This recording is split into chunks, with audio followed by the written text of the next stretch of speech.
Avant d'aborder la deuxième partie qui concerne maintenant comment Dieu nous voit, comment Dieu lui nous considère, nous allons voir quelque chose. Dans la première partie, en développant, j'ai dit que la foi, enfin l'incrédulité est l'obstacle principal de la foi.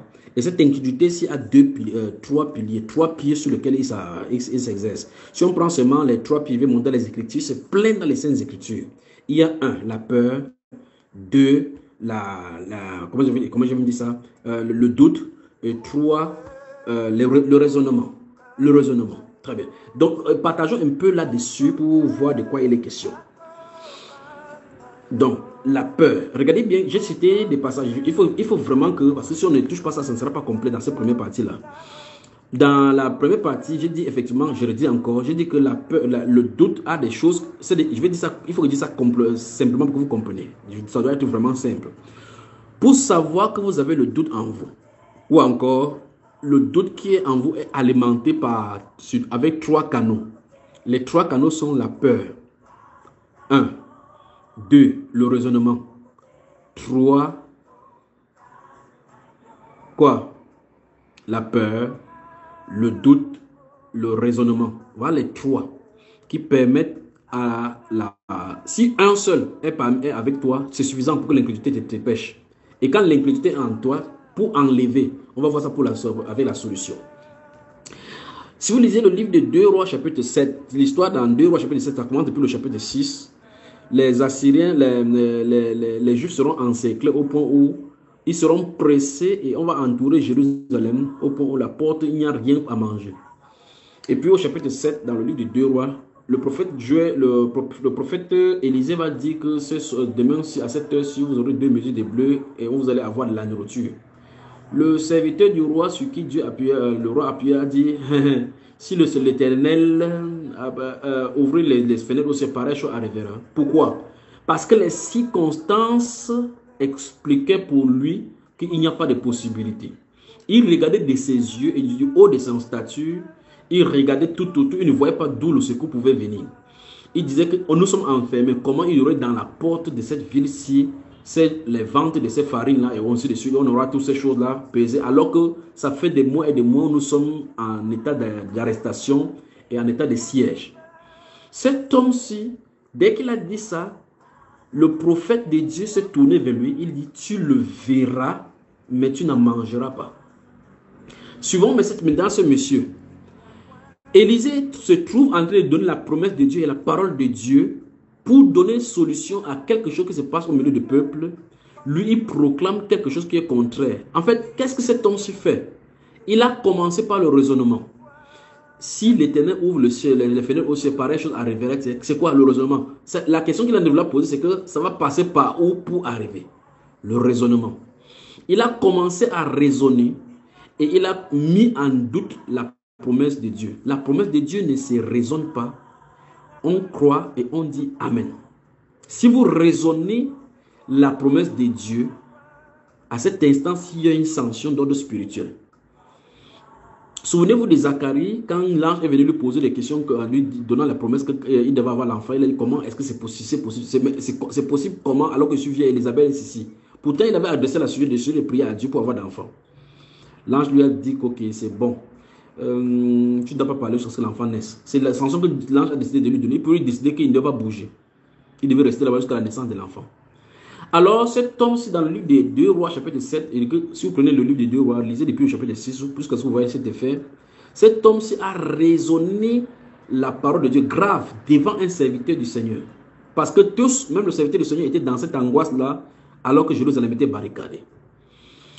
De l'autre côté, vous remarquez dans Jean chapitre 20, verset 27, quand j'ai pris ça aujourd'hui concernant Thomas. Thomas a dit que tant qu'il ne voit pas, il ne croit pas. Thomas donc est un type de quelqu'un que ce sont les circonstances qui doivent donner les renseignements. Il ne croit pas à quelque chose qui est invisible. Il faut qu'il voit, il faut qu'il ait les preuves.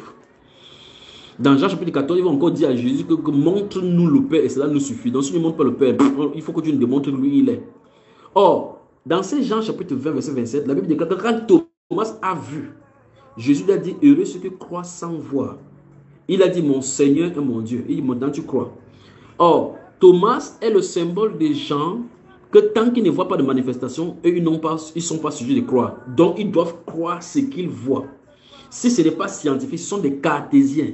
Si quelque chose ne peut pas être démontré scientifiquement, lui, il ne croit, ne parvient pas à croire lui.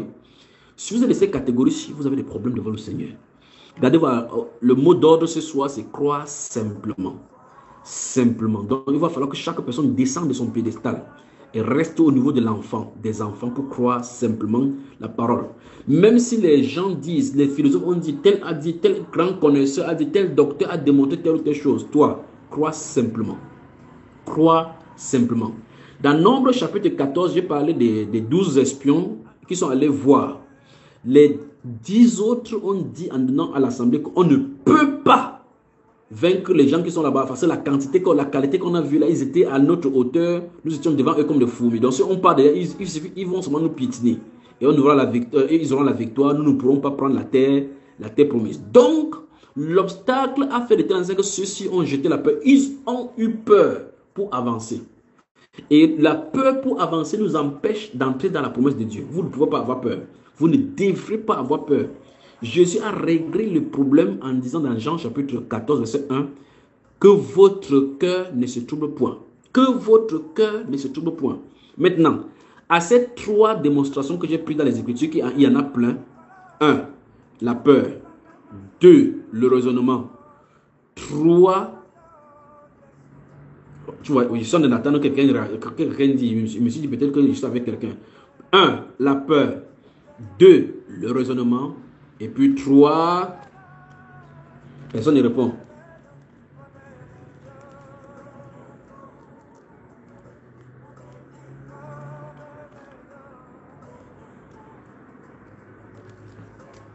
Très bien. Abdel Kader Ouedraogo, que le Seigneur vous bénisse. Edith Tani, que le Seigneur vous bénisse.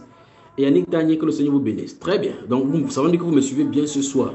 Donc, le doute, la peur et le raisonnement sont les 3 fondations sur lesquelles l'incrédulité s'étale. Maintenant, lorsque Dieu a dit quelque chose et que tu vois le contraire arriver, ne commentez pas ce que tu vois devant toi. Restez scotché sur ce que le Seigneur lui a dit. C'est ça qui amène dans le plan spirituel le résultat. Si vous commentez les problèmes, la solution ne viendra jamais. L'être de la foi ne commente pas de problèmes. Remarquez dans toute l'écriture, Dieu n'a pas commenté des problèmes. Quand l'homme a péché pour la première fois, il n'est pas venu dire l'homme a péché. Non, non, non. Il a seulement dit Adam, où es-tu? Il a dit que je t'ai vu, je t'ai entendu, je t'ai nu, je me suis caché. Qui t'a appris que tu es nu? As-tu mangé ça? Oui, la femme que tu as même fait. Les accusations ont commencé jusqu'à ce que le Seigneur résout le problème. Regardez quand Jésus a trouvé la femme qu'on a amenée pour la lapider dans Jean chapitre 8.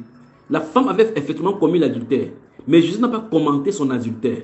Jésus n'a pas commenté. Il donne la solution. Jésus est la solution à tout problème. Alors nous sommes le peuple des solutions. Fils et filles des solutions. Donc l'autre 3e nom, c'est la solution. Donc tu as Edith Tanier, solution. Lucie Agathe Attali a solution. Ona René, solution. Marcelo Bernard, solution. Donc c'est votre nom là-bas. Vous ne pouvez pas fiasquer chaque fois. Ma vie ne donne pas, ça ne donne pas. Non, non, non, non. Jésus est sur le trône. Il est sur le trône. Laissez-le là-bas, il est sur le trône. Mais vous devez proclamer. Je veux toute votre attention. S'il vous plaît, toute votre attention. Je veux toute votre attention. La peur. Satan utilise les circonstances de nos sens pour nous mettre la peur. C'est la raison d'être de tous les conflits que vous voyez dans le monde. Tous les conflits que vous voyez qu'on a organisés. Que ce soit le problème de récession, problème économique, problème de chômage, problème d'augmentation des impôts, la guerre par-ci. Le but, c'est d'envoyer la peur chez vous. Quand vous ouvrez votre télévision, vous ouvrez les informations, que ce soit sur YouTube, n'importe quel support. Et n'en passe point de jour, par tant que vous entendez les faits divers, meurtres ici. On a tué des gens à l'école, on a tué des gens ici. Ça fait que quand tu veux sortir, maintenant tu as peur. Oh, il y a des terroristes dans la vie, tu as peur. N'importe quoi. On tourne autour de la peur. On tourne autour de la peur. Pourquoi Satan fait ça? Pour semer son ingrédient afin que nous n'ayons pas la foi pour tenir. Écoutez-moi très attentivement. La guerre ne vous concerne pas. Le monde qui va en destruction ne vous concerne pas. Jésus a dit qu'il y aura la guerre, il y aura des divers lieux de famine, ainsi de suite. Il dit, gardez-vous d'être troublés. Donc Jésus a déjà réglé ce problème-ci avant que ça n'arrive. Alors, le Seigneur nous a dit que les tremblements de terre vont arriver. La peur va arriver. La guerre va arriver. Les famines vont arriver. Il dit, malgré tout cela, gardez-vous d'être troublés. Ça veut dire que Jésus veut dire que ces choses ne vous concernent pas. Mais c'est une indication pour vous, pour montrer que celui qui contrôle les circonstances derrière la scène est sur le point de se manifester. Alors, peuple de Dieu, au nom du Seigneur Jésus-Christ, qu'aucune circonstance ne vienne troubler votre paix. Qu'aucune circonstance ne vienne troubler votre paix. Qu'aucune circonstance ne vienne, ça ne doit pas troubler votre paix. Tout à l'heure, quand dans la première partie, j'ai dit, dans Proverbes chapitre 12, verset 25, il dit quoi? Que l'inquiétude dans le cœur de l'homme là-bas. Donc Satan a pour but, en faisant la peur, il connaît donc le principe spirituel qui dit que l'inquiétude dans le cœur de l'homme là-bas. Donc s'il parvient à mettre l'inquiétude dans ton cœur, si tu es inquiet, tu vois quelqu'un, il est perdu comme ça, là, il arrête la joue. Tu dis bonjour maman, il réfléchit 3 fois avant de répondre parce que la personne est perdue. Il dit c'est quoi? Il dit ma vie ne donne pas. Ça fait longtemps que je souffre. Dieu ne sait pas si Dieu existe même. Je doute même si je ne sais pas si je suis sa fille. Je ne sais pas si je suis son fils. Arrêtez ça ce soir. Arrêtez ça ce soir. Si vous n'êtes pas sa fille, quittez. Si vous n'êtes pas son fils, quittez. Le peuple de foi ne commente pas des problèmes. Proclame la solution plutôt. Alors, Satan injecte son ingrédient de préférence. Ce sont les armes de Satan là-bas. L'inquiétude dans le cœur. Je dis bien dans Proverbe chapitre 12, verset 25. Il dit l'inquiétude dans le cœur de l'homme là-bas. Mais une bonne parole le réjouit. Une bonne parole le réjouit. Jérémie a dit dans le livre de Lamentation que voici ce qu'il veut faire passer dans son cœur. Des bontés de Dieu qui sont renouvelées, qui se renouvellent jour à jour. Il va seulement se souvenir des bonnes choses qui se sont passées. Ne laissez pas passer les choses. Vous devez méditer, rester passer. Vous devez passer, manger, tourner autour dans vos cœurs les promesses de Dieu. Pensez à la visitation du Saint-Esprit. Commencez à réfléchir quand le Saint-Esprit va venir. Comment vous allez étendre la main sur le malade, les malades seront guéris. Comment vous allez sortir, rencontrer des fous, délivrer les fous. Comment vous allez aller dans vos familles, sortir des malades. Comment vous allez aller méditer là-dessus pour que ça attire. Parce que plus vous méditez comme ça, vous envoyez des messages dans les puissances de l'univers, à l'univers, et que Dieu fasse venir la résonance de cette réponse-là en toi. Toute pensée que vous envoyez dans l'univers est une prière et ça résonne comme des baffles dans l'univers. Quand vous avez de mauvaises pensées, des pensées perverses, ça envoie dans l'univers, ça cherche les esprits de perversité pour amener vers toi, pour tout presser. Plus vous méditez sur la parole de Dieu, sur les bontés, les promesses du Seigneur, plus ça signale aux anges qui sont prêts à répondre que quand tu as eu à cœur de comprendre, la parole est sortie, je suis venu pour l'exaucer. Est-ce que vous comprenez cela? La méditation nous donne de séjourner devant le Seigneur. De la même façon, les inquiétudes attirent dans l'atmosphère les nuages sombres des démons pour t'oppresser davantage. Alors, ne permettez pas à l'inquiétude d'entrer dans vos cœurs. Comment Satan fait entrer? En donnant de mauvaises informations. Parce que la Bible déclare que l'inquiétude dans le cœur de l'homme là-bas. Qu'est-ce qu'il fait? Dans Proverbe chapitre 4, verset 23, il dit, c'est pour ça que le Saint-Esprit dit, garde ton cœur plus que toute autre chose, car de lui viennent les sources de la vie. Les fontaines qui vont te permettre de naviguer avec aisance dans la vie de la foi viennent du cœur. Ça découle du cœur. C'est à l'intérieur, pénétrant à l'intérieur de ton âme. C'est là où ça réside. Il faut donc la déployer. Et Satan a intérêt donc à ce que tu ne te déploies pas. Vous devez comprendre que l'ennemi, c'est lui. Ce n'est pas Jésus qui ne veut pas résoudre le problème. L'ennemi, c'est lui. Il ne veut pas que tu arrives au niveau de la manifestation de la gloire de Dieu. Par conséquent, il te place devant les circonstances pour te briser. Remarquez dans les Saintes Écritures, toute personne qui avait servi Dieu avait eu des circonstances difficiles. Mais les circonstances difficiles ne les ont pas empêchés de servir le Seigneur, mais elles les ont encore donné plus la détermination à voler plus haut. Vous dites, nous sommes les aigles, nous devons voler plus haut. Les aigles, pendant qu'il y a la tempête, les oisillons fuient pour aller se cacher dans les rochers. C'est à cet instant que l'aigle déploie ses ailes en volant dans la tempête. L'aigle n'a pas peur de tempête. Parce que la tempête, pour lui, sert à nettoyer ses ailes pour voler encore plus haut. Donc, n'ayez pas peur des tempêtes. Les tempêtes sont sous le contrôle de notre Père. Il a ordonné chaque tempête pour chaque aigle. Et chaque aigle doit voler haut, traverser la tempête pour nettoyer les poils avec les différents résidus de ce monde-ci, la souillure qui est descendue dans la boue au niveau des ailes. Vous devez voler haut étant propre. Alors, Satan fera tout donc en mettant donc les exactions tout autour de toi pour que l'inquiétude entre dans ton cœur. Et il sait que s'il a mis l'inquiétude dans ton cœur, avec ça, tu es déjà abattu parce que la règle de l'écriture est claire. Proverbe 12, verset 25, l'inquiétude dans le cœur de l'homme là-bas. Donc, les inquiétudes dans le cœur vont t'abattre. Les inquiétudes entrent au sujet à partir de la peur. Dans la Bible, allons dans le livre de Luc chapitre 21. Luc. Notez Luc chapitre 21, vous aurez le temps de tout lire là, mais je vais lire rapidement verset 34 pour Luc là. Matthieu, Marc, Luc. Que Dieu vous bénisse, que Dieu vous bénisse, que Dieu vous bénisse. Ouf. Matthieu, chapitre 21, le verset 33 à 38. Non, verset 33 à 36. Luc, chapitre 21, verset 33 à 36. Soyez bénis, aigle réunis.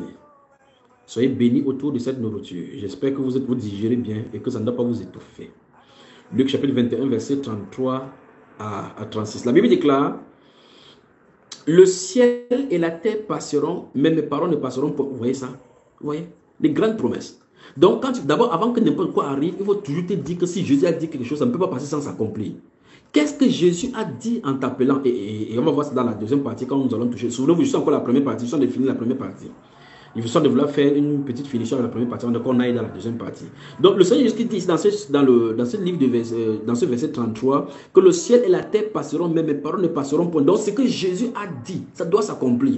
S'il a dit quelque chose, tu es avec lui, ça ne s'accomplit pas, alors vérifie avec Luc chapitre 6, verset 40 à 46, si tu es en train d'utiliser, comme il a dit dans ce livre de Luc chapitre 6, verset 45 à 49, hein, Luc chapitre 6, verset 45 à 49, il dit que si quelqu'un vient à lui, écoute la parole, il ne la met pas en pratique. Quand tu mets la parole en pratique, Jésus dispose le royaume en ta faveur. Ta voix se fait entendre dans le ciel, tu es en acquaintance avec lui, vous pouvez communier, causer, tu peux parler maintenant, il est derrière pour accomplir.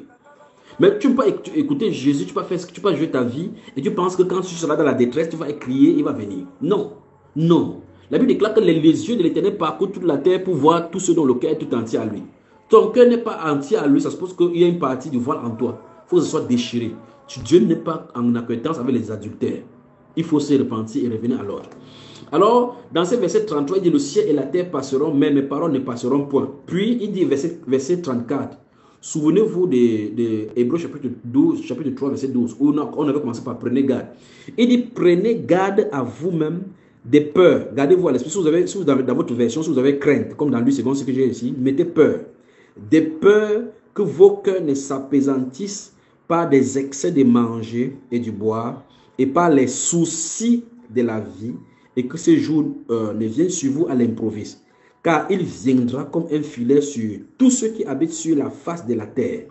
Veillez donc et priez en tout temps. Voilà la solution. Comment va la solution? Ça se trouve là-dedans. Voilà la solution. Veillez donc et priez en tout temps afin que vous ayez la force d'échapper à toutes ces choses qui arriveront et de paraître debout devant le Fils de l'homme. Je ne sais pas si on va finir cet enseignement aujourd'hui. Nous sommes vendredi, nous sommes jeudi, il est 23h50 dans ce studio. Dans 10 minutes, nous serons minuit, donc nous serons vendredi. Vendredi, généralement, c'est souvent libre. Si on ne finit pas aujourd'hui, on va continuer demain, plaise au Seigneur, à partir de 20h du Cameroun. Si on ne finit pas, parce que les solutions là, alors si on ne finit pas aujourd'hui, permettez que nous continuions demain à 20h si ça vous arrange. Mais j'aurais souhaité que nous finissions ça, parce que si on commence demain, peut-être les gens commencent à prier qu'au Seigneur parle-moi. Alors, la Bible nous déclare ici, verset 34, qu'on prenne garde à nous-mêmes des peurs que les cœurs ne s'appesantissent. Vous voyez le cœur, pas des excès de manger et de boire. Donc, la Bible nous fait comprendre que le moment de la fin où il y a des choses qui vont arriver sur la terre, on va diminuer la nourriture. On doit diminuer notre nourriture, diminuer le fait de manger, le fait de boire. Qu'est-ce qu'on a de dire? Le Seigneur, ce qu'il veut dire par là, qu'on jeûne dans ce moment-ci. Que c'est l'heure est au jeûne et à la prière. Parce que quand il dit, prenez garde à vous-même que vos cœurs ne s'appesantissent pas des excès de manger et de boire. Donc, trop manger, trop boire égale faveur et nourrissement de l'incrédulité. Il ne parvient pas à jeûner depuis, il n'est jamais jeûné. Tu n'as jamais jeûné. Alors ton voile est grave. Ton voile est vraiment épais. Vraiment épais. Il dit que le cœur peut s'appesantir. Appesantir, ça veut dire que ça pèse.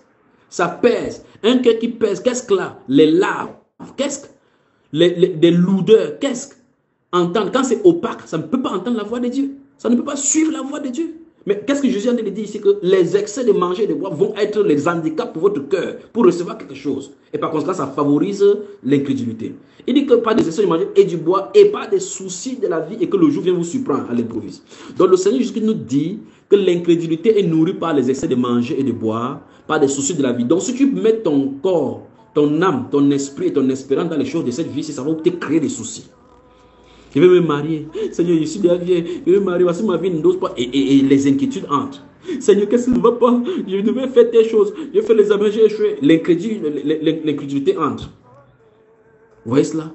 Donc la peur est l'arme fatale avec laquelle Satan fraye le chemin en toi pour frayer pour s'installer et développer l'incrédulité.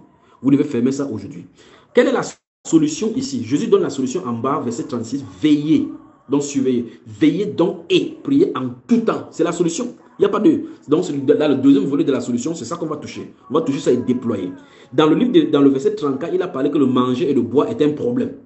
Le souci est un problème. C'est-à-dire quoi? Les soucis de la vie. Ça suppose donc que si tu gardes le standard, Satan va amplifier le standard de cette vie. C'est pour dire que si, à cet instant, si quelqu'un n'a pas la voiture, c'est qu'il n'a pas arrivé. En ce siècle, s'il faut avoir les voitures, si tu commences à tourner le cœur par là-bas pour avoir ce standard-là, à cet instant-ci, tu ne parviens pas à l'avoir, les soucis vont t'envahir. Les gens autour de toi avec qui tu as fréquenté vont réussir. Tes frères vont réussir. On va même se moquer de toi en disant que tu es un qui ils prient Dieu, ça ne marche pas. Alors que nous n'avons pas de prière, nous ne prions même pas. Dans notre dénomination, on ne fait même pas tes choses. Eux, ils font trop de jeûnes. Ça ne marche pas. Pourquoi tu ne les exauces pas? Et les mimi vont commencer. Seigneur, tu as vu comment on m'insulte? Est-ce que c'est même toi que je sais? Et ils peuvent avoir raison. Hein. Comment on sait dire on n'a pas quelque chose? Souvenez-vous, ce n'est pas à tous ceux qui ont fréquenté qui vont avoir du travail, ni tous ceux qui sont belles qui vont avoir. Tout dépend pour eux du temps et des circonstances. Quand Dieu n'a pas dit son dernier mot, ce n'est pas encore le dernier, la phrase n'est pas finie. Quand Dieu n'a pas encore dit le dernier mot, alors ça va dire qu'il n'a pas encore terminé la phrase. Quand il n'a pas encore parlé, ça suppose que ta destinée n'a même pas encore commencé. Quand il commence à parler, il faut attendre jusqu'à ce qu'il finisse. Alors, le Seigneur Jésus-Christ dit dans Luc chapitre 21, verset 34, que prenez garde à la nourriture. Prenez garde à la nourriture. Prenez garde au manger et au boire. L'heure est à la prière. L'heure est au jeûne. Les ventres grossissent. La joue sort. En même temps, Jésus lui-même qui était le Messie, n'avait pas besoin de... Il passait le temps dans le jeûne, dans la prière. Pas étonnant qu'il a dit à ses disciples que ces catégories ne sont que par les jeûnes et la prière. Et tu veux manifester le Seigneur, de la gloire du Seigneur. Tu vas aller prier pour les malades, prier pour les fous. Le jour qu'un fou va te gifler, tu vas rentrer, tu te plaindre au Seigneur. Pourquoi? Parce que tu n'as pas travaillé en amont pour épurer, nettoyer, dégonfler, détruire, déchirer et enlever les brins et l'incrédulité. Quand vous foncez vers un problème d'ordre spirituel et vous voulez résoudre un problème d'ordre spirituel, vous ne devez pas avoir l'ombre d'un doute ne doit pas planer autour de vous. Tu viens faire ce que l'Écriture a dit que tu dois faire. Tu finis de faire, tu laisses entre les mains du Seigneur. Point. Le jeûne et la prière, c'est le objectif qui va caractériser ces derniers temps-ci. Donc, dans le livre de Proverbes, chapitre 12, dans verset 25, la Bible déclare que l'inquiétude dans le cœur de l'homme là-bas. C'est pour cela que quand vous lisez le livre de Job, vous voyez que quand Satan voulait frapper Job, quand il a frappé, Dieu a donné l'opportunité de laisser qu'il frappe. Quand il frappait, il laissait toujours une personne pour qu'il va leur annoncer. Pourquoi? Pour qu'il entende la mauvaise nouvelle, ça entre en lui, ça le paralyse pour qu'il quitte la foi. Job n'a pas cédé. Il n'a pas cédé. La mauvaise nouvelle annoncée à Job ne faisait pas changer sa situation devant Dieu en grondant Dieu, en menaçant Dieu. Non, non, non, non, non. Il donnait gloire à Dieu. L'Éternel a donné, l'Éternel a repris, que son nom soit glorifié. Vous voyez cela? Dans le livre de Philippiens, chapitre 4, le verset 6 à 7, il dit, ne vous inquiétez de rien. Mais en toute chose, faites connaître vos besoins à Dieu. Donc, il connaît que vous avez besoin de cela. Il connaît que vous avez besoin, il connaît que nous avons besoin de ça. Ne vous inquiétez pas. Donc, ne laissez pas l'inquiétude envahir nos cœurs. Mais qu'est-ce qu'il faut faire dans le cœur? Qu'est-ce qu'il faut faire? À la place de l'incrédulité, à la place de l'inquiétude, des soucis, il faut remplir ton cœur de la bonne parole. C'est le volet 2. La partie B du verset 25 des Proverbes de 12 qui le dit. Parce que le premier volet parle du problème. Le deuxième volet parle de la solution. Premier volet A. Donc, Proverbes chapitre 12, verset 25, partie A dit, l'inquiétude dans le cœur de l'homme là-bas. Donc, si l'inquiétude pénètre ton cœur, ça va t'abattre. Tu ne pourras pas prier, tu ne peux pas être stable dans la foi. Mais il dit, mais une bonne parole le réjouit. Le est mis pour le cœur, le réjouit. Qu'est-ce que le cœur doit recevoir pour se réjouir? Bonne parole. Quelles sont les bonnes paroles? L'Écriture dit quoi de toi? L'Écriture dit quoi de toi? L'Écriture dit quoi de toi? Ça nous introduit donc dans ce que Dieu dit de nous, c'est comment Dieu nous considère. On va voir donc ce que l'Écriture dit de nous. Ce sont ces paroles, c'est comme ça que tu dois te considérer pour que ton cœur se réjouisse, pour annihiler les effets de l'incrédulité, pour annihiler les effets des inquiétudes, des soucis.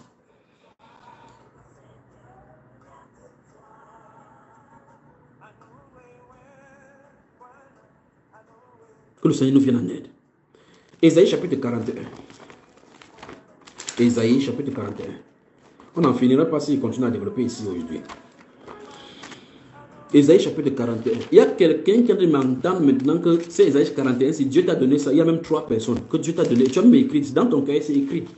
On va finir de lire maintenant, tu vas rire. Tu vas dire c'est à moi que Dieu parle comme ça. Vous venez seulement m'attirer ici là pour me déranger que je me fatigue. Je me fatigue partout. Il faut monter à l'ouest, monter ici, aller au Kosovo, aller ici, aller en Afghanistan, suivre les gens. Oh, Ésaïe chapitre 41. Regarde, la personne elle a même répété le verset 10. Ésaïe 41. Le verset 10 d'Ésaïe 41, voilà, nous y voilà. Regardez ce qu'il dit. Ésaïe 41, verset 10. Ne crains rien, car je suis avec toi. C'est le Seigneur qui le dit. Magnifique Jésus. Ne crains rien. Donc, Jésus, la Bible déclare que tu ne dois rien craindre. Il n'y a rien comme circonstance que tu dois craindre. Le peuple de Dieu ne craint rien. N'aie pas peur. En tout cas, craindre ici, c'est dans le mot peur. Il dit, quand il dit ne crains rien, ça veut dire n'aie pas peur, n'aie peur de rien. N'aie peur de rien, car je suis avec toi. Donc, voici la bonne parole que tu dois dire chaque fois. Dieu est avec moi. Le Seigneur a dit qu'il est avec moi. Il dit, ne crains rien. Je suis avec toi.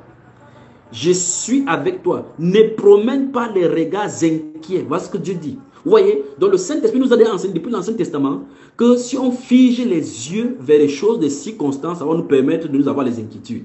C'est ce qu'ils sont dit ici depuis. Les gens de Nombres chapitre 14 sont allés à Canaan. Ils ont vu en même temps le lait et le miel, les fruits, les grandes choses de ce pays, mais ils ont porté leur regard sur les obstacles. Ils ont porté le regard sur les enfants d'Anak, les Néphilim qui étaient là-bas. À cet instant, si ça a amené l'handicap, même celui-là, même si tu lui donnes n'importe quoi, même ces bombes atomiques d'aller là-bas pour combattre, il a déjà eu peur. La peur l'a déjà saisi. C'est exactement ce que Goliath faisait quand il venait dans le camp d'Israël. Dans le livre de 1 Samuel chapitre 17. Il venait chaque fois jeter l'opprobre sur Israël. Choisissez parmi vous celui qui est capable de me combattre. Il attire ce genre-ci en leur disant que vous ne pouvez pas. Il les a mis le moral bas. En armée, dans l'armée, on met le moral des troupes bas. Il parle des choses qui vont handicaper le camp d'en face. Pourquoi? Il voit maintenant qu'ils sont impossibles, c'est impossible de le combattre. Et quand tu vois donc que c'est impossible de le combattre, qu'est-ce que tu fais? Tu as perdu la bataille. David n'a pas entendu ces paroles. Il dit, quel est cet incirconcis? Quel est cet incirconcis? Quel est cet incirconcis qui ose insulter la main de Dieu vivant? À cet instant-ci, David avait la victoire. Le Saint-Esprit était avec lui. La main du ciel était avec lui. Il ne regardait pas l'obstacle. Regardez le gigantesque personnage qui parlait. Regardez la petitesse de David. Mais David était avec tout un royaume. Le royaume du ciel avec lui. Il dit, je vais te traiter, je vais couper ta tête aujourd'hui du ciel, toi et donner aux oiseaux du ciel. Et tu sauras qu'on ne parle pas contre les croyants comme ça. On ne s'adresse pas à la main du ciel comme ça. Tu as insulté la main du ciel. Tu as insulté la main de Dieu. Le peuple de Dieu, c'est Dieu que tu as insulté. Alors s'il me tient contre toi, il sait que tout le royaume est contre moi, est avec moi. Alors voilà comment le peuple de Dieu doit parler. Il dit, ne craignez rien. Ne crains rien. Verset 10 du chapitre 41 d'Ésaïe. Ne crains rien. Ne promène pas des regards. Il dit, ne crains rien, car je suis avec toi. Peuple de Dieu, le Seigneur est avec vous. Il a dit cela quand il est venu sur la terre lui-même en personne. Dans le livre de Matthieu chapitre 28, il dit, je suis avec vous tous les jours jusqu'à la fin du monde. Sa promesse n'a pas changé. Dans l'ancienne alliance, il a dit qu'il était avec eux. Effectivement, il était avec eux. Dans la nouvelle alliance, il était avec eux. Et il est toujours avec nous. Il dit, je suis avec vous tous les jours jusqu'à la fin du monde. Tu lis ça, tu soulignes. Après, tu poses la question, Seigneur, est-ce que tu me vois même? Quelqu'un dit qu'il est avec toi, tu poses la question si tu te vois. Père, merci pour ta présence. Merci pour tes yeux régaliens. Merci pour ta main puissante qui veille sur moi. Merci pour la main puissante qui veille sur ma maison, sur mes enfants, sur mes activités. Merci Seigneur parce que si l'ennemi entre dans mon périmètre, croyant me faire du mal, il trouvera cet ange qui me garde sous son chemin. Et toute personne qui entrera sur mon périmètre, sous quelque forme que ce soit, par des mauvaises pensées, par des projets iniques, sera frappé par cet ange qui m'entoure, qui me protège, à quelque dimension que ce soit. Merci Père. Il dit, ne crains rien, car je suis avec toi. La Bible déclare que l'ange de l'Éternel campe autour de ceux qui le craignent. C'est le Seigneur que nous devons craindre. Craignez le Seigneur. Ayez confiance en lui. Ayez recours au Seigneur. N'ayez pas peur, peuple de Dieu.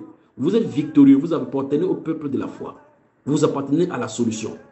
Regardez vous-même, alors que vous me voyez maintenant. Vous m'entendez maintenant. Regardez-vous. Considérez-vous l'étape là où Dieu vous a fait passer jusqu'à présent. Les gens sont morts, vous êtes là.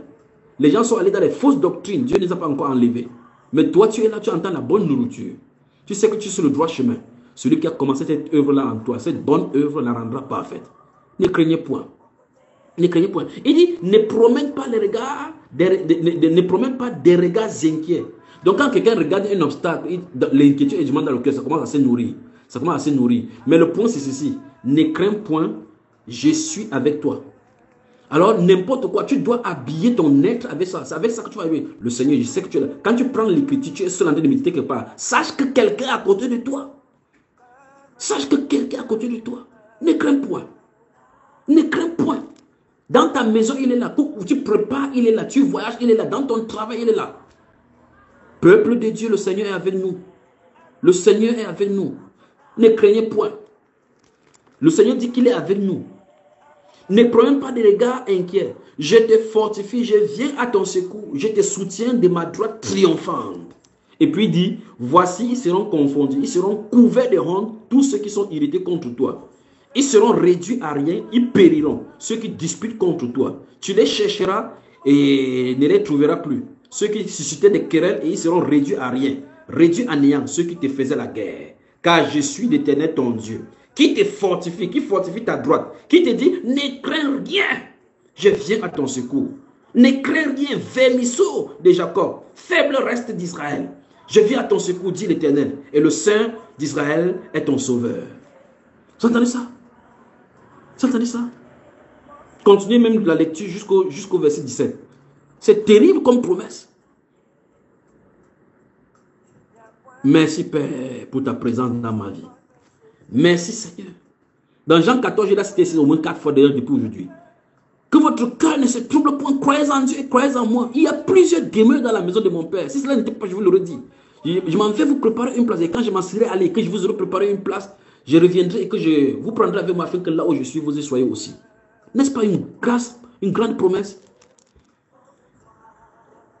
Alors, ne craignez point.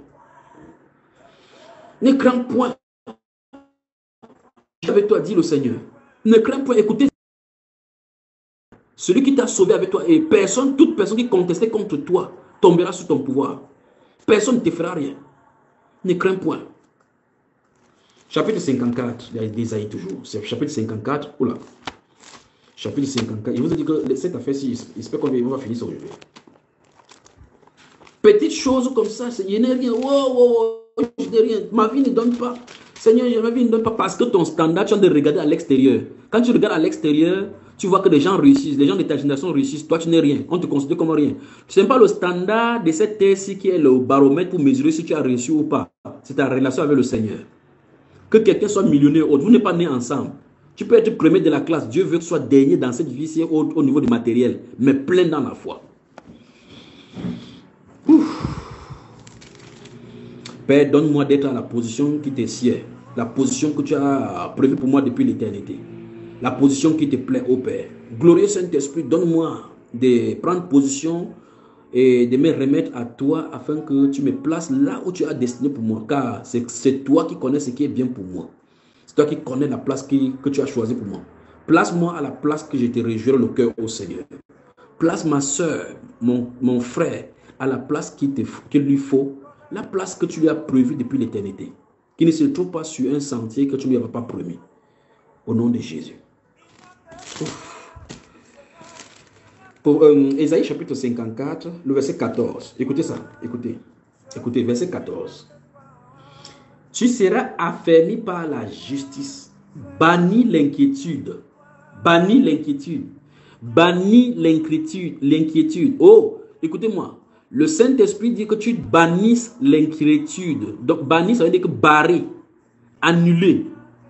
L'inquiétude ne doit pas se retrouver dans ton vocabulaire, dit l'Esprit de Dieu. Bannis l'inquiétude. Enlevez l'inquiétude de votre vocabulaire, de votre être. Il dit, bannis l'inquiétude, car tu n'as rien à craindre. C'est-à-dire que Dieu nous met dans des situations où nous sommes dans les... Je vous ai dit tout à l'heure, en prenant le cas des disciples qui étaient dans la barque avec le Seigneur Jésus, il y avait véritablement des vagues qui entraient dans l'eau, l'eau qui entrait dans la barque. Mais il a dit, pourquoi avez-vous eu peur, gens de peu de foi? Pourquoi? Il s'attendait à ce que quand il y a les problèmes, les tempêtes, qui glorifient le Seigneur en remerciant le Seigneur dans cette tempête, que tempête, tu n'as pas de pouvoir sur moi. Le Seigneur dit ici que bannis l'inquiétude, efface l'inquiétude. Peuple de Dieu, l'inquiétude ne se trouve pas dans notre attribut. Dans l'attribut de l'esprit, il n'y a pas l'inquiétude. Le fruit de l'esprit ne porte pas d'inquiétude. Le fruit de l'esprit ne produit pas une semence de doute, une semence de peur. Non, une semence de peur. Non, non, non, non, ça se trouve pas. Bannis l'inquiétude, il dit, tu n'as rien à craindre. Et la frayeur, car elle n'approchera pas de toi. Donc même si ça vient n'importe comment, ça ne doit pas t'effrayer. Donc ce soir, je vous interdis d'avoir peur. Je vous interdis d'avoir peur. Maintenant, vous devez reconsidérer véritablement le Seigneur en qui vous avez cru. Ce soir, c'est le soir pour découdre définitivement avec l'incrédulité. Lorsque le peuple de Dieu va nettoyer l'incrédulité, le Saint-Esprit va commencer à se mouvoir, les dons spirituels vont manifester naturellement et aisément parce qu'on aura donné cours au Saint-Esprit, à l'eau vive de couler pour l'éternité. Bannis l'inquiétude, tu n'as rien à craindre, tu n'as rien à prouver à personne. Tu n'as pas d'explication à donner de ta vie à personne. Oh, si elle fait comme ça, là, les gens vont dire quoi? Les gens vont dire, quand toi tu souffres, ils enlèvent la souffrance. Chaque personne a son degré de souffrance devant le Seigneur. Chaque personne a son degré de grâce devant le Seigneur. Porte ta part et jette ton couloir avec le Seigneur. Ne te compare pas avec les uns et les autres. Et ne te mesure pas selon le procès donné par l'autre. N'écoute pas à gauche et à droite pour pouvoir forger ta foi. Non, non, non, non, non. On va dire quoi? On va dire que je suis entré dans les sectes. On va dire que depuis que je crois en Jésus, ça ne marche pas. Et le problème, c'est quoi? Ma soeur, pourquoi tu attaches le foulard? Pourquoi tu attaches? Je te vois toujours le foulard. Ton problème, c'est quoi? J'attache mon foulard. Ça va serrer tes cheveux. Mais pourquoi vous êtes toujours maigre, vous êtes toujours jeune? Votre pasteur vous dit que tu n'aimes pas manger, Ton problème, c'est quoi? Je ne mange, si je mange, ça va dans ton ventre. Si je ne mange pas, c'est toi. Tu me donnes la nourriture. Alors, bannis l'inquiétude.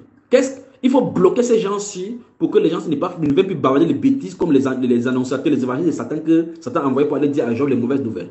Ils envoient comme ça, ils viennent comme ça annoncer pour essayer de semer le doute. Questionner, raisonner, pour que tu raisonnes la voie que tu as choisie. Et quand tu raisonnes la voie que tu as choisie, dès qu'il a fini de faire comme ça, il rentre chez lui, il part. Toi, tu rentres maintenant, tu commences à dire que c'est quand même vrai. Hein? Depuis que je suis jeune là, moi-même, regarde ma photo, si j'étais belle ici, chargée d'un bon point. Il te rappelle que les gens qui sont chargés d'un bon point se trouvent plein en enfer. Mais Jésus n'avait pas ni beauté ni pour attirer nos regards. Pourquoi? Il était habitué à la souffrance. Il passait le temps dans le jeûne. Ses genoux étaient pliés, affaiblis. Mais il n'y a pas de plus beau fils parmi les fils de l'homme comme lui. Donc, si vous cherchez la beauté extérieure pour mettre les phares, les choses là, pour faire le confort, pour être confort, pour charger d'un bon point, pour que non, que ma joue, vous allez maigrir, je vous le dis. Les graisses du ventre vont partir. Les grosses joues, les bébés joufflus des Américains, là, ça va finir. Vous, les conducteurs qui avez le ventre là, ça va finir, je vous le dis au nom de Jésus. Nous entrons dans une phase de jeûne à outrance. Vous allez me sentir, vous les conducteurs particulièrement. Donc, préparez-vous. Préparez-vous. Préparez-vous. Préparez-vous. L'heure de l'amusement est terminée. Si nous voulons voir Dieu à l'œuvre, faisons que Dieu fasse à l'œuvre. Mettons-nous dans les dispositions. Un militaire pour aller en guerre ne part pas un jour, ça porte la tribu, commence à aller. Il part par la formation, des rigueurs. Ça fait mal, il y a des blessés souvent. Ils partent dans les garnisons. On soigne, mais ils rentrent encore au combat. Les blessés de guerre ne fuient pas le camp de guerre pour ne plus aller en guerre. Non. Quand on les blesse, ils rentrent. Il y a les invalides. On leur donne un autre travail qu'il va faire, état invalide. Vous êtes militaires, mes chers amis. Vous allez travailler. Je vais vous manier comme on manie les militaires. Les conducteurs, vous là, vous allez me sentir. Père, au nom de Jésus-Christ de Nazareth, le bâton que tu m'as donné, donne-moi de bien les utiliser pour tes enfants qui se réveillent. Tu seras affermi par la justice. Bannis l'inquiétude, car tu n'as rien à craindre, dit le Seigneur. Tu n'as rien à craindre. Donc, en réalité, il n'y a pas d'obstacle devant les enfants de Dieu. Les obstacles sont des terrains d'entraînement, des obstacles de commando. Il y a des montées de cordes, des sauts au parachute qu'on fait. Tous ces obstacles, ça n'est pas fait pour te détruire. Ce sont des obstacles pour t'entraîner à avoir ta foi ferme. Ne regardez pas des obstacles tout autour de vous, des tempêtes, comme des obstacles pour vous détruire. Non, non, non, non. Ce sont des terrains d'entraînement du niveau de ta foi. Alors les obstacles viennent en fonction de la foi que tu as. Plus vous avez les obstacles, ça montre que si votre foi est déployée, plus vous aurez la victoire. Et comme vous ne savez pas cela, au lieu de vous concentrer sur la foi au Seigneur Jésus-Christ, sur ce que le Seigneur Jésus-Christ a dit, vous vous concentrez sur les obstacles. Imaginez que vous allez en formation militaire, on dit mon ami, voilà la corde, grimpe pas la corde en arrêtant les nœuds. Les nœuds là, si j'arrête ça, ça va me blesser les mains. Si j'arrive là, les nœuds, ils ne pourraient pas monter. Si ils arrive là-bas et si je suis faible, si je vais tomber, pourquoi tu regardes seulement les obstacles qui vont te faire plutôt mal? Pourquoi tu ne dis pas que, comme ces corps-ci ici, on a eu à former des militaires ici. Ils sont montés, ils sont passés, je vais y aller. Pourquoi ne dis pas que je vais y aller, je vais réussir? Pourquoi toujours voir les obstacles qui détruisent, pas les obstacles? Voyez les obstacles comme des opportunités pour glorifier le Seigneur. Dès aujourd'hui, tout obstacle est fait en conversion pour glorifier le Seigneur. Ça doit être ancré dans votre âme. Les obstacles doivent être convertis en monnaie de la foi. Ouf. Tu seras affermi par la justice. Bannis l'inquiétude, car tu n'as rien à craindre. Et la frayeur, car elle n'approchera pas de toi. Si l'on forme des complots, cela ne viendra pas de moi. Quiconque se liguera contre toi tombera sous ton pouvoir. Merci Père. Il dit, voici, j'ai créé l'ouvrier qui souffle le charbon de haut feu et qui fabrique une arme pour son travail, pas son travail. Mais j'ai créé aussi le destructeur pour la briser. Toute arme forgée contre toi sera sans effet, dit le Seigneur. Et toute langue qui se lèvera en justice contre toi, tu la condamneras. Tel est l'héritage des serviteurs de l'Éternel. Tel est le salut qui leur viendra de la part de moi, dit l'Éternel. Voilà l'héritage. Dans cet héritage, si Dieu a éliminé l'inquiétude, éliminé les persécutions, les problèmes qui vont t'ajaillir, il dit que ces choses-ci sont des héritages. N'importe quoi, quel obstacle est devant toi, tu as le pouvoir par droit d'héritier pour vaincre cela. Alors, c'est dit là. C'est dit. C'est dit. Et quand c'est dit, c'est terminé. C'est dit, c'est terminé. C'est terminé. C'est terminé. C'est terminé. Bannis l'inquiétude. Oh, qu'est-ce qu'il veut faire? Il faut qu'il fasse cette commerce. Il faut qu'il fasse cette commerce. N'avez-vous pas lu dans le livre de Luc, chapitre 10, verset 40 à 41, quand Jésus est venu et dans la maison de Lazare, de Marie et de Marthe, et que Marthe s'inquiétait. Jésus a dit quoi? Il dit que tu t'embarrasses pour beaucoup de choses. Tu te bats, tu t'inquiètes, tu te soucies beaucoup de choses. Tu prends tes choses là, tu prends tes choses. Il faut qu'il fasse. Oh mes enfants, Marie a choisi la bonne part. Elle ne sera point ôtée. Vous avez la bonne part dans la parole. La parole, vous avez été régénéré par la parole vivante et efficace. Par la parole, la sémence incorruptible qu'est la parole de Dieu. C'est elle qui vous a engendré et c'est à elle seule que vous deviez référence et révérence. Votre référence n'est pas le monde. Votre référence n'est pas les données scientifiques. Vous n'avez pas besoin de prouver votre foi. Vivez votre foi. Alors nous allons manifester la foi sur cette terre-ci. Nous allons manifester, vivre sur la terre, un peuple de foi. Et on verra que Satan n'aura pas autre chose que de fuir le camp des saints. Alors pendant que Marie était là à se délecter de la parole, Marthe était là. Où l'oignon? Tu as mis là et où? Le couteau de la cuisine, c'est nettoie la table, fais derrière la table. Et tu t'embarrasses. Marthe. C'est quoi? C'est terrible.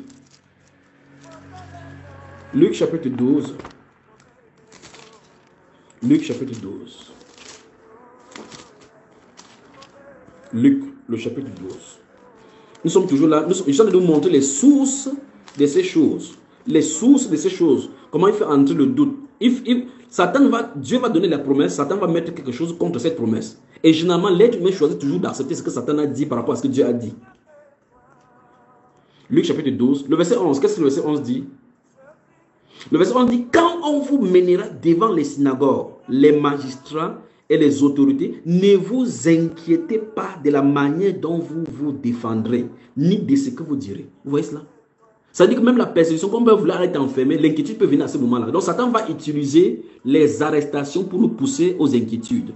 Vous avez vu, voilà ce qu'il a. C'est prévu là-dedans. On a dit de voir les différentes sources des inquiétudes. Par la parole, par des données extérieures, par des difficultés, par la nourriture, par les soucis de vie. Comment il fait? Comment on connaît? On a volé mes marchandises. On m'a cambriolé, on a pris l'argent. Les inquiétudes. Il dit ici, dans ce volet-ci, le Seigneur dit que quand on va vous emmener devant par arrestation, ne vous inquiétez pas. Donc, que quelque chose ne vous perturbe pas, que mais je vais me défendre comment? Non. Et du verset 12, car le Saint-Esprit vous enseignera à l'heure même ce qu'il faudra dire. C'est terrible. Regardez le verset 22 de ce même livre, verset 22. Jésus dit à ses disciples, Jésus dit ensuite, Luc chapitre 12, j'ai lu le verset 11. Puis maintenant, je suis au verset 22.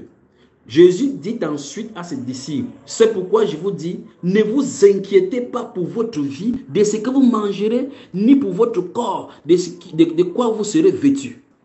Vous avez vu cela? Ne vous inquiétez pas. Il faut que je me batte pour nourrir.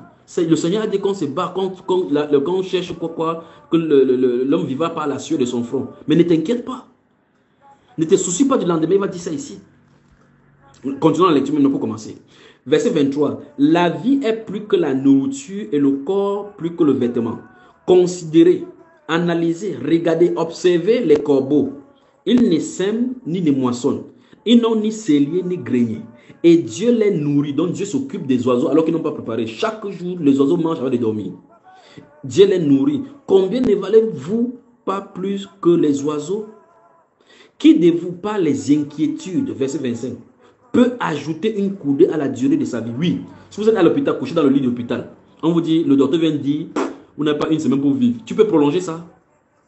Et bon, sois inquiet, alors prolonge. Alors qu'est-ce que tu peux faire? Tout ce que tu vas faire, c'est pleurnicher. Commencer à accuser les gens. On va amener même le caca de la chèvre que tu manges pour guérir. Tu vas seulement manger à ce moment-là. Pourquoi? À cause de la mort qui est là devant. Mais Jésus dit, qui de vous, si tu es donc inquiet comme ça, est-ce que tu peux ajouter une durée, une coudée de vie? Il dit quoi? Considérez, il dit verset 26, si donc vous ne pouvez même pas la moindre chose. Jésus dit, ajouter la durée de vie à une longueur de vie, prolonger tes jours sur la terre est la moindre chose pour lui. Il dit, si on ne peut pas faire cette moindre chose, pourquoi vous inquiétez du reste? Peuple de Dieu, débarrassons-nous. Débarrassons-nous de l'inquiétude. Bannis l'inquiétude. Tu n'as rien à craindre. C'est ce que nous avons vu ce soir. Bannis l'inquiétude. Efface l'inquiétude parce que l'inquiétude est le socle par excellence avec le raisonnement et le doute qui fait asseoir l'incrédulité sur le cœur. C'est ça qui fait que tu peux parler par incrédulité. Tu ne crois pas par incrédulité. Parce que tu vas commencer à croire, à parler selon les données que te communiquent, ce qui te communique les inquiétudes. Qu'est-ce qui te communique l'inquiétude? Peut-être c'est le fait que tu n'as pas d'enfant. Je suis en atteindre la ménopause. J'aurai bientôt, j'ai dans 50 ans. J'approche vers la cinquantaine. C'est vrai quand même que Sarah a conçu à 90 ans, mais depuis là, est-ce qu'on a encore vu quelqu'un comme ça? Oui, désormais maintenant, même si on dit n'importe quoi, vous ne pouvez bien croire. Il faut demander pardon à Dieu et tenir ferme dans la foi. Jésus dit, bannis l'inquiétude, tu n'as rien à craindre. Croyez en Dieu et croyez en moi. Alors, le Seigneur Jésus dit ici que si donc, verset 26 de Luc chapitre 12, si donc vous ne pouvez pas même la moindre chose, pourquoi vous inquiétez donc du reste? Considérez comment croissent les lys. Ils ne travaillent ni ne filent. Cependant, je vous dis que Salomon même, dans toute sa gloire, n'a pas été vêtu comme l'un d'eux. Si Dieu revêt ainsi l'herbe qui est aujourd'hui dans les champs et qui demain sera jetée au four, à combien plus forte raison ne vous vêtira-t-il pas, gens de peu de foi? Vous voyez cela? Donc, Dieu veut par là nous dire que c'est même l'incrédulité qui fait que nous allons chercher, nous battons pour pouvoir nous habiller. Verset 29. Et vous, ne cherchez pas ce que vous mangez et ce que vous boirez. Et ne soyez pas inquiets. Ne soyez pas inquiets. Car toutes ces choses, ce sont les païens du monde qui les recherchent. Votre Père sait que vous en avez besoin. Vous voyez? Quand vous savez que Dieu sait que vous avez besoin de telles choses, vous vivez en sécurité, avec quiétude. Et quand vous venez, vous lui demandez seulement, papa, Père, j'ai besoin de telles choses. Et tu dis merci. Tout simplement. C'est terrible. Terrible. Vous avez vu? Donc Jésus a fait tous ces discours. Et souvenez-vous, au chapitre 21, aujourd'hui, le verset 33, il dit que le ciel et la terre passeront, ses paroles ne passeront pas. Donc voilà ce que Jésus a dit. Pour vous qui avez la Bible avec le verset, les écrits de Jésus en rouge, c'est en rouge. C'est la parole de Dieu. Donc Jésus dit, ne vous inquiétez. Voilà ce qu'il a fini. Il a fini là en disant exactement ce que nous avons lu dans Isaïe. Voici verset 29 finit par, et ne soyez pas inquiets. On a lu Isaïe 41 aujourd'hui, verset 14. Il a dit, ne soyez pas inquiets. Bannis l'inquiétude. Tu n'as rien à craindre. C'est ce que le Seigneur nous a montré. Alors le Seigneur nous interdit les inquiétudes, parce que les inquiétudes amènent le murmure. Et quand ça amène le murmure, les autres activités vont suivre. La colère, quand ça ne répond pas, on est jaloux pour ceux que ça répond. Parce que c'est entré. Or, il a dit que l'inquiétude dans le cœur de l'homme là-bas, mais une bonne parole le réjouit. Et je me réjouis aujourd'hui de ce que votre cœur entend la bonne parole du Seigneur maintenant pour vous réjouir. Qu'il vous réjouisse votre cœur, que votre âme soit réjouie par la parole. Que Dieu vous bénisse, que Dieu vous bénisse. Que Dieu vous bénisse vraiment, que Dieu vous bénisse, que Dieu vous bénisse. Alors on prend une respiration musicale là et on revient.